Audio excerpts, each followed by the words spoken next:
Hey class, one last lesson in Chapter 6. We're translating the graphs of absolute value equations. Again, before you get started, please do the skills check the skills that you'll need at the beginning of Lesson 6-8, and if you have any questions, send me an email. So we've got two things we need to understand here. First of all, what the graph of an absolute value equation looks like.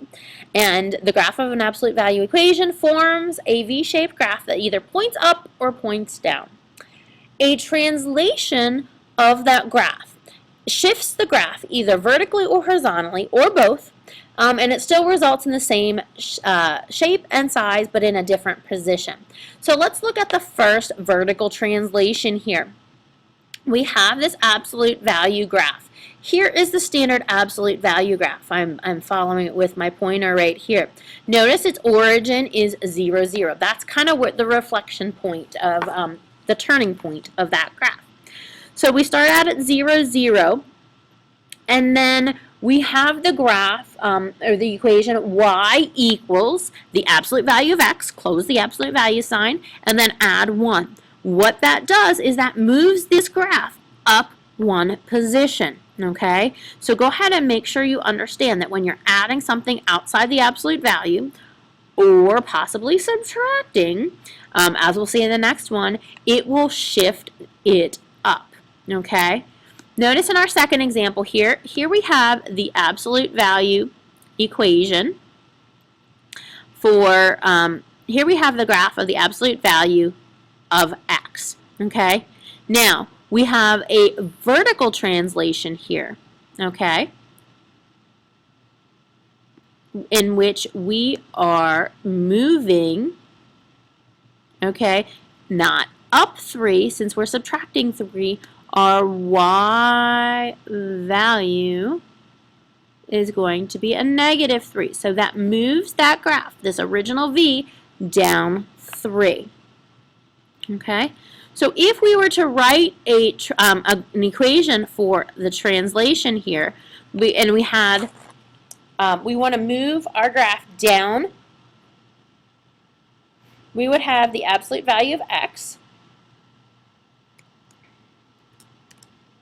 and then we would subtract 9. If we were moving our graph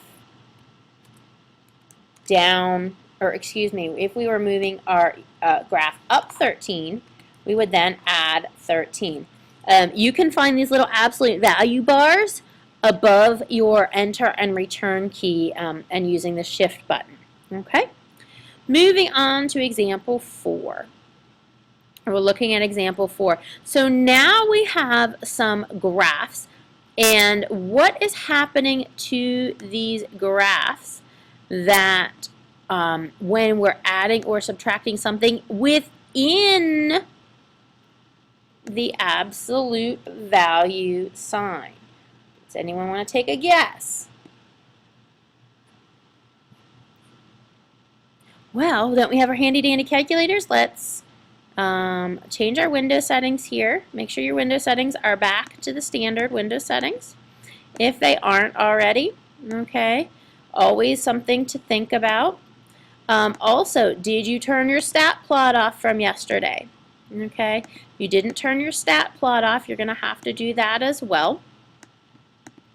Again, negative 10, 10, 1 are our standard window settings. If I press second y equals, notice my stat plot was left on, so I now move my cursor over and press enter so the off is darkened. Now I should have just a plain graph, okay? And then I can enter my absolute value, and notice this equation here is x plus 2.5. That's all in absolute values. Absolute value operation can be found in the math button, going over to NUM, which is numeration. Number 1 is absolute value. It'll give you the ABS. In my fancy calculator, it actually adds the bars. Yours, it won't. It'll say ABS and then give you the parentheses. So inside the absolute value, you're going to type in your x, and then you're going to add 2.5, and then move your cursor over so it closes the absolute value, or if you have to close it, use your parenthesis, which is right above the 9. So now we have the absolute value of x plus 2.5. So what do you think it's going to do? We saw that the horizontal, the vertical up and down shift happened when we were adding or subtracting something from outside the absolute value. Now that we're adding something within, take a wild guess what's going to happen. It shifts it. Now notice we added 2.5, but it shifted the graph to the left, to the negative. Okay, that's the thing. When something is happening inside the absolute value here, it's going to shift it to the left. Now over here we have the subtracting 2.5. Guess what that's going to do? That's going to shift it the other way. Okay, so this is translating, and this is horizontal translation. Horizontal translation happens within the absolute value. Okay, got it? So let's write a few of these equations. So now we want to move it to the left. So we want to go this way.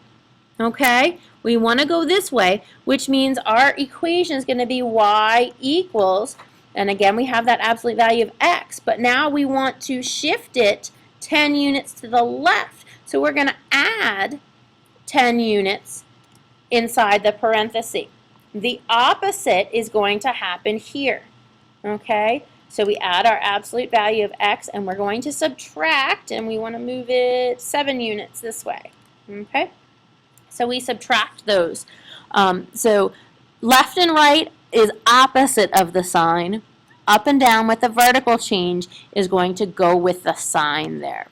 Okay, we have some quick checks which we'll do in class, and if you have any questions, let me know. Don't be afraid to use your calculator, but again, you have to know how to use your calculator. Okay, good job, class. You can listen to this as many times as you need to. Unit test will be coming up soon.